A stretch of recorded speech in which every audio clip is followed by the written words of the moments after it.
All right, Brian. So we've known each other for a while, but Yeah, a couple of years now. couple years, Yeah, yes. But literally you've been around the world. We have, well, halfway. it's true. But Yep. also we have been together at root camp, Yes. and not only as colleagues treating patients, but we've done root camp. You've had a lot of fun. But I finally get a chance to do this and ask you from before root camp 1 to root camp 2, uh, and being an instructor, anything you want to say, tell people, right? Well, I would say that root canals are fun when they're made predictable. I'm much faster now, much more confident now. Uh, I just really I like doing endo. Uh-huh. Endo is fun. It's a major part of my practice. Um, I love coming to these courses because I like the way that Win talks to us like colleagues rather than just sitting up there and lecturing. He includes the crowd or the audience, makes us a lot of participation. Mm. Even picked on my dental assistants a lot this weekend, which was fantastic, and they enjoyed every bit of it because that makes even your assistants better if you can get them to come, which is my thing that I would. My only thing I wish this weekend is that I could have had more of my staff who said that they were going to be here be committed, but it's kind of a weird weekend Oh with yeah, all the virus stuff. with all the virus The stuff. corona has not been great to us, so but still, it was a super successful weekend. I mean, I think I did 7 apicos and found the mental foramen, dissected out a nerve, punched a hole in the sinus, and then yeah, worked on a kid, a live child. Yeah, so that was yeah. Excellent. And then as an instructor, so you went An to instructor went to Vietnam, yes. a land where I do not speak the language, and went and made sure that I had interpreters, and the doctors that I was rooming with, they all spoke English, yeah, pretty well, and it was fabulous. It was a great time. Um, I made some friends over there that I still communicate with through Facebook and whatnot. And I'm actually looking forward to if we can make the Australia thing work. It would be cool if one or two of those guys are down there, get a chance to see them Yeah. again. I don't know if Dr. Rohan or either of the Hughes are going to be down there, but um, yeah, it was a great time. And honestly, as a going over there as a mini instructor or whatever my role was, the students really made me feel like a rock star in Vietnam. Like, I mean, I felt like I was a rock star. Um, it was a really fun experience. Enough that I would totally do it again. Yeah, That's why we just talked earlier that yeah, after root camp 2 now, you can even instruct root camp 2, right? And sure, I constantly need help with good instructors, yeah, so I'm excited. Now, yeah. speaking of root camp, I know you take a ton of CE. What do you find special, if anything, about root camp versus other CE courses? And So most of the CE I do, I don't do a lot of the big lectures other than the continuing ed. Most of my stuff is study club because I've mhm, found over the years having a intimate setting, kind of like what you had today. We had 5 or 6 doctors. mhm, It's a way better way to learn because you have much better access to the instructor, right, right? I mean, I'll literally right now I have access to Win, right?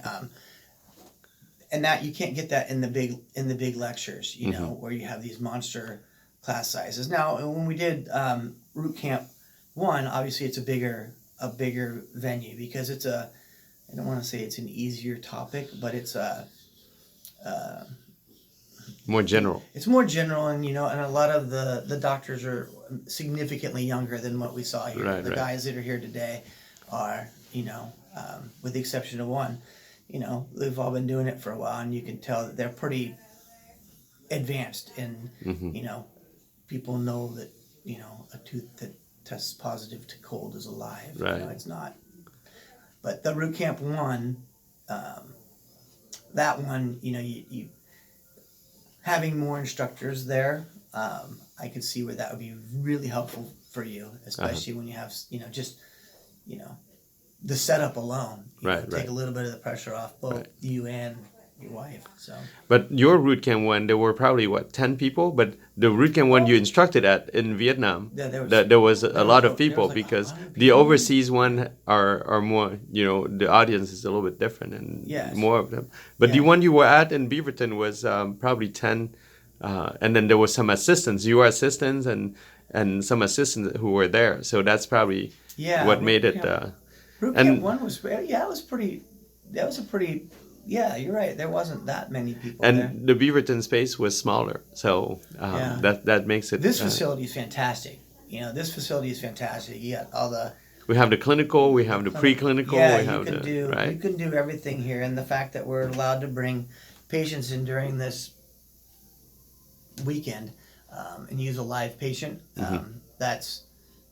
I will tell whoever does this, if they're watching this, that make sure you pick an adult to do the procedure. just so everyone know, so this knows. Maverick here got shot down by a kid. I got Maverick and Goose got shot down by a lit kid. up by an 11-year-old little boy who just lost his mind on us. So, hey, but that's why we do endo and not pedo. That's right. That's right. Mixing the two together normally it works, but this weekend, Now, last question: what's your view of apicos? In the context of current dentistry, because it's faded away and very few are doing it. And, so I see people that there is a small niche of doctors that do apico. I don't know how many general dentists do apicos that would do them on a routine basis. I mean, myself. And like you said, endodontists, some endodontists are, they even shy away from it. I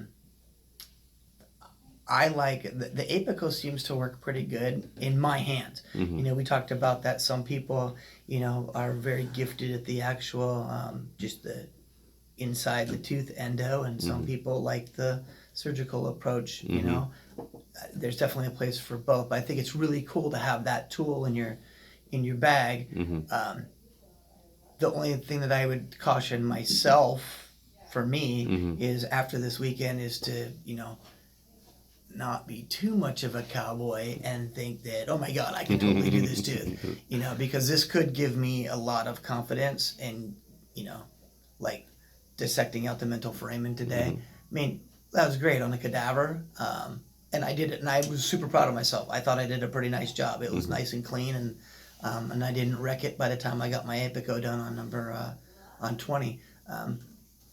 But would I realistically do that one in real life yet? I probably wouldn't. You mean the lower premolars? The lower premolar, yeah. Although in my one, it's like the angel and the devil on one side. The devil's saying you could do it, and the angel's saying, you really ought not to do that. So this angel says, do more of the top ones, and then we'll venture down to the bottom. Well, I'm gonna do bicuspid. I got a bicuspid that's lined up that I'm gonna probably get after here in the next week or so. That's a 2 to buy, and I'm gonna get after that. There's a lower molar out there. Maybe I may wind up calling you on that one and say, hey, what do you think? And you may say, hey, Maverick, get back in the hangar and. Send the X-rays over. It's a pretty exciting one. But I think anything in the maxilla. I even feel pretty good with my second buys. I think second buy. Now, if there's a big split like that 13 millimeter split that we saw with was it Greg, that but that's where the the scan comes into play. That's right. So, yep. Yeah, man. So I can't wait until September when you come back as an instructor of RC2, right? It'll be fun. Of level 2. I'd like to do another one of the, even the level 1 ones. It's fun to go teach people. And what's really fun is to see what, because we've had so much endo education over the last years. And back when I was younger, I had a lot of endo education. It's really, truly amazing to me what doesn't get done or doesn't get doesn't get treated or the way things That's right. sometimes That's right. get treated. Although I have learned over the years too to look at an endo that somebody else did and do not judge them for what they've done. Yeah. Because they could be an 11-year-old kid. That's right.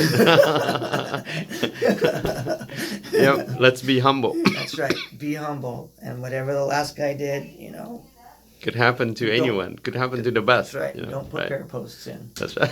So that makes it hard. All right, Maverick. Thanks, man. All right, no, Give me a thank you. 5 right Hey, here. And I got a birthday cake, which was awesome. They birthdayed me up, man. That was fun. So. All right.